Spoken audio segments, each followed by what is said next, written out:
वैशेषिक दर्शन चौथा अध्याय दूसरा आनेक द्रव्य और गुणों की परीक्षा करके पृथ्वी आदि कार्यों की जांच करते हैं। पहला सूत्र, वह पृथ्वी आदि कार्य द्रव्य तीन प्रकार का है, शरीर, इंद्रिय और विषय नाम वाला। व्याख्या, पृथ्वी आदि के कार्य तीन प्रकार के होते हैं, एक शरीर, दूसरे इंद्रिय और तीसरे विषय जो भोगे जाते हैं। प्रश्न, शरीर किसे कहते हैं? उत्तर, भोग करने के लिए जीवात्मा को जो बतौर मकान के मिलता है, जिसमें रहकर इंद्रियों के विषयों के साथ जीवात्मा का संबंध होता है, वे शरीर है। यह शरीर तीन प्रकार का है, एक कर्तव्य योनि, जिसमें रहकर जीवात्मा किसी पूर्व कर्म का फल नहीं भोगता किंतु भोग के लिए कर्म करता है। दूसरे कर्तव्य और भोक्तव्य योनि, जिसमें रहकर जीवात्मा पहले कर्मों का पाप व पुण्य भोगता है और आगे के लिए कर्म करता है। तीसरे भोक्तव्य योनि, जिसमें रहकर केवल पिछले कर्मों की बुरी वासना या बुरे संस्कारों को भुलाने के लिए उसके स्वतंत्र न होने से केवल फल ही भोगता है, आगे के लिए स्वतंत्रता से कर्म नहीं करता। इंद्रिय, जो जीवात्मा के कर्म करने और फल भोगने के लिए साधन है, जिनसे कर्म करता है और फल भोगता है। और विषय वह है जो इन इंद्रियों से प्राप्त किए जाते हैं, जिसको जीवात्मा अपने अनुकूल या प्रतिकूल मानकर सुख दुख का अनुभव करता है। आशय यह है कि पृथ्वी, जल, अग्नि और वायु के कार्य तीन प्रकार के होते हैं। प्रश्न, एक तत्व अर्थात पृथ्वी आदि से शरीर की उत्पत्ति मानना ठीक नहीं, किंतु पंचभूतों से बना हुआ है। दूसरा सूत्र, प्रत्यक्ष और अप्रत्यक्ष के संयोग को अप्रत्यक्ष होने से पंचात्मक नहीं है। व्याख्या, शरीर आदि को पांचों भूतों का कार्य कहना ठीक नहीं, क्योंकि प्रत्यक्ष होने योग्य पृथ्वी और अग्नि का ना प्रत्यक्ष होने योग्य वायु और आकाश से मिल जाना प्रत्यक्ष से सिद्ध नहीं होता।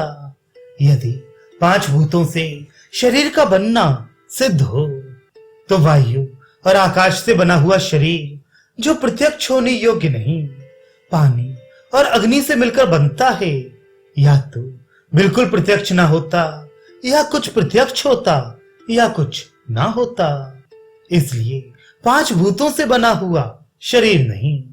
प्रश्न, तो क्या तीन भूतों से जो प्रत्यक्ष होने योग्य हैं, ये शरीर बनता है, अर्थात मिट्टी, जल और अग्नि से ये उत्पन्न हुआ है। तीसरा सूत्र, विलक्षण गुणों के प्रकट न होने से व्यात्मक भी नहीं है। व्याख्या, यदि मिट्टी, पानी और आग के मिलने से ये शरीर बनता तो पानी के गुण सर्दी और बहना, अग्नि का गुण गर्मी और प्रकाश इसमें पाया जाता, परंतु ऐसा नहीं पाया जाता। किंतु आत्मा से शून्य शरीर में गंध की अधिकता प्रतीत होने से विदित होता है कि यह शरीर पार्थिव है। ऋषि, शरीर में गर्मी और रूप के होने से आग का होना और सर्दी और संयोग के पाए जाने से जल का होना पाया जाता है। उत्तर, शरीर में गर्मी नैमित्तिक है और प्राण वायु अर्थात अग्नि से मिली हुई वायु के उसमें रहने से प्रतीत होती है और मुर्दा शरीर में गर्मी नहीं पाई जाती। ऐसी ही गर्मी और सर्दी भी भोजन और जल के कारण जो खाया पिया जाता है प्रतीत होती है। वास्तव में शरीर पार्थिव है, उसका स्वाभाविक गुण गंध है और शेष नैमित्तिक है। यहाँ पर तात्पर्य कणाद जी का यह है कि समवाय संबंध से शरीर का कारण मिट्टी है। प्रश्न, यदि ये शरीर पांच भूत या तीन भूतों अर्थात मिट्टी, पानी और अग्नि आदि से नहीं बना तो उसमें भोजन पचाने की शक्ति जो अग्नि है और रूप आदि उसमें क्यों पाए जाते हैं?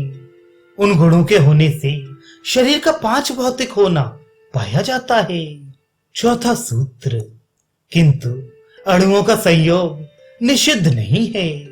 व्याख्या, पूर्व सूत्र में जो अग्नि, जल आदि पंचभूतों से शरीर ना बनने का खंडन किया गया है, अर्थात यह बतलाया गया है कि दूसरी जाति के परमाणु किसी वस्तु के समवाय कारण नहीं होते, परंतु परमात्मा के नियम से पंचभूतों के परमाणुओं के संयोग का निषेध नहीं किया गया था, इसलिए उनके संयोग से भोजन आदि पचता है और रूप आदि का होना भी बतलाया गया है।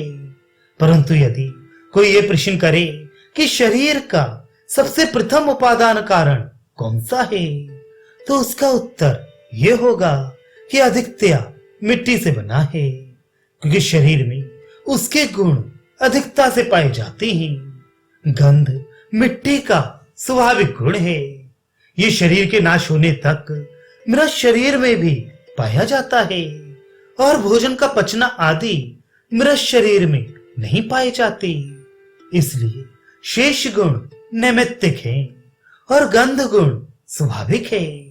गंध के स्वाभाविक गुण होने से शरीर का पार्थिव होना सिद्ध है। अब शरीर के प्रकार का वर्णन करते हैं। 5वां सूत्र, इनमें से अर्थात शरीर, इंद्रिय और विषय में से शरीर 2 प्रकार का है। योनिज अर्थात माता पिता से उत्पत्ति वाला और अयोनिज। व्याख्या, ये शरीर 2 प्रकार का होता है, एक योनिज अर्थात माता पिता के संबंध से उत्पन्न होने वाला, दूसरा अयोनिज अर्थात बिना माता पिता के संबंध से होने वाला। अयोनिज शरीर सृष्टि के आदि में बिना माता पिता के ऋषियों का होता है, जो मुक्ति से लौटे हुए होने के कारण किसी कर्म का फल भोग न होने से केवल नए कर्म करने के लिए युवावस्था में होता है। इसको कर्तव्य योनि अर्थात केवल भोग के लिए कर्म करने योग्य शरीर कहते हैं। योनि अर्थात माता पिता के संयोग से उत्पन्न होने वाले शरीर 2 प्रकार के होते हैं, एक जरायुज अर्थात मनुष्य और पशु आदि जो जरायु से उत्पन्न होते हैं, दूसरे अंडज अर्थात अंडे से उत्पन्न होने वाले। प्रश्न, अयोनिज शरीर का होना संभव नहीं प्रतीत होता, क्योंकि यह सृष्टि नियम के विरुद्ध है। उत्तर, अयोनिज शरीर बुद्धि के विरुद्ध नहीं, क्योंकि पसीने से उत्पन्न होने वाले अब भी बिना माता पिता के उत्पन्न होते हैं। प्रत्येक वैदिक सिद्धांत को सिद्ध करने के लिए परमात्मा ने सृष्टि में दृष्टांत दिया हुआ है, इसलिए देव ऋषियों के उत्पत्ति को बिना माता पिता के सिद्ध करने के लिए दृष्टांत की रीत पर स्वेदज अर्थात मैल से उत्पन्न होने वाले जंतु विद्यमान हैं। प्रश्न, बिना शरीर के उत्पन्न होने का कारण क्या है? क्योंकि बिना कारण के कोई कार्य नहीं हो सकता। 6ठा सूत्र, है अयोनिज क्योंकि जिनका दिशा देश कोई नियत नहीं, उन अणुओं के अधीन इनकी उत्पत्ति है। व्याख्या, परमाणु देश और दिशा से बंधे हुए नहीं, क्योंकि प्रत्येक देश और दिशा में परमाणु विद्यमान हैं, जो ईश्वर के नियम से चेष्टा पाकर मिल जाते हैं। पहले परमाणु दूसरे परमाणु से मिलकर द्वैणुक बनते हैं और इसी प्रकार क्रम से मिले हुए शरीर बन जाते हैं। इसमें उन जीवात्माओं के मुक्ति से लौटे हुए होने के विशेष गुण के कारण से उनके शरीर बनने के लिए यह विशेष नियम है, क्योंकि प्रत्येक प्रकार के शरीर और उनमें जाने का नियम जीवात्मा की अवस्थाओं के अनुसार ही पृथक पृथक है। इसी प्रकार मोक्ष जीवों को पुनः सृष्टि में आने के लिए यह विशेष नियम है। ऋषि परमाणु बिना क्रिया के मिल ही नहीं सकते, क्योंकि संयोग की उत्पत्ति कर्म से है और बिना संयोग के वस्तु उत्पन्न नहीं हो सकती। सातवां सूत्र और धर्म विशेष से अयोनिज हैं। व्याख्या। सृष्टि के आरंभ में परमात्मा की दी हुई चेष्टा से ही परमाणुओं का संयोग होकर पृथ्वी और वृक्ष आदि सब वस्तु बनते हैं। इसलिए परमात्मा की दी हुई क्रिया से ही नियम के अनुसार परमाणु मिलकर देव ऋषियों के शरीरों को उत्पन्न करते हैं। इसी नियम के अनुसार मच्छर आदि छोटे छोटे जंतुओं के शरीर भी बिना माता पिता के उस चेष्टा और नियम से उत्पन्न होते हैं। जिस प्रकार स्वेदज अब भी बिना माता पिता के उत्पन्न होते हैं, इसलिए कोई आक्षेप नहीं। आठवां सूत्र अनवर्त नामों के होने से जैसे ब्रह्मा का नाम स्वयंभू है, योनिज होता तो स्वयंभू नाम ना होता। व्याख्या। ब्राह्मण आदि के श्रुतियों, शास्त्रों और स्मृतियों से बिना माता पिता के उत्पन्न हुए ऋषियों के नाम पाए जाते हैं और सृष्टि नियम के अनुसार कारागार के बनाने वाले स्वतंत्र ही होते हैं और उसमें रहने के लिए परतंत्र जाते हैं। इसी प्रकार सृष्टि के क्रम को आरंभ करने के लिए जिसमें पूर्व सृष्टि के फल भोगने वाले जीव आकर जन्म लें, उनके शरीरों के सांचे बनाने के लिए बिना कर्म के फल भोगने वाली सृष्टि के होने का अनुमान होता है। ये दो प्रमाण अयोनिज शरीरों के वास्ते मिलते हैं। इस पर और युक्ति देते हैं। नौवां सूत्र और संज्ञा के आदि होने से। व्याख्या।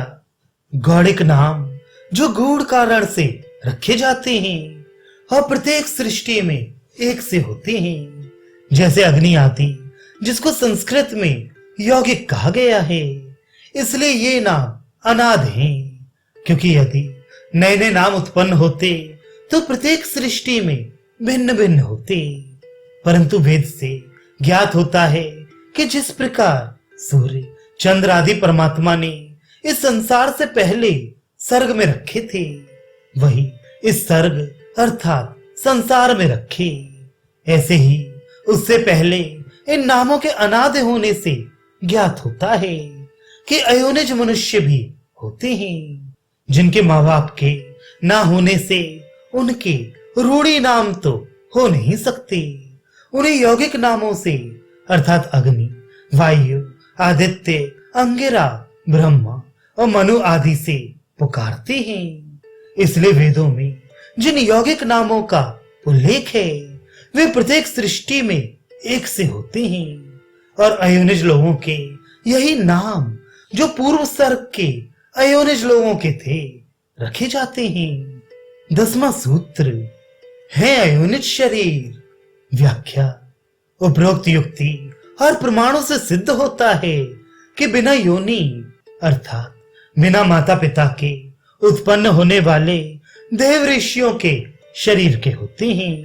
उनके नाम वेद के अनुसार प्रत्येक सृष्टि के आरंभ में यौगिक अर्थात अग्नि, वायु, आदित्य, अंगिरा, मनु और ब्रह्मा आदि एक से रखे जाते हैं।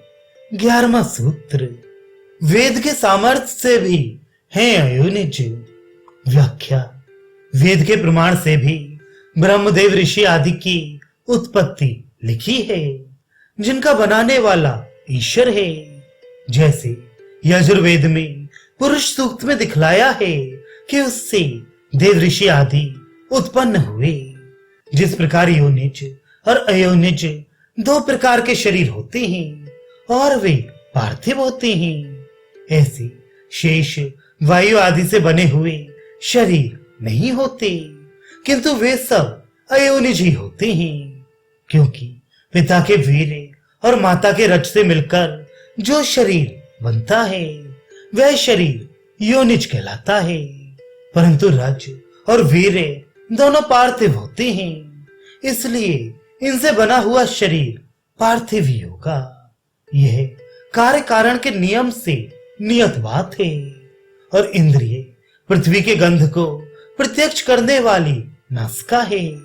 ऐसे ही जल की इंद्रिय रसना अग्नि की आंख और वायु की त्वचा है। आकाश का कान है जो अपने अपने भूत के गुण, गंध, रस रूप, स्पर्श और शब्द को प्रत्यक्ष करते हैं। और मिट्टी से उत्पन्न हुए विषय, घट आदि और पहाड़ और स्थावर अर्थात वृक्ष, फल और घास आदि हैं।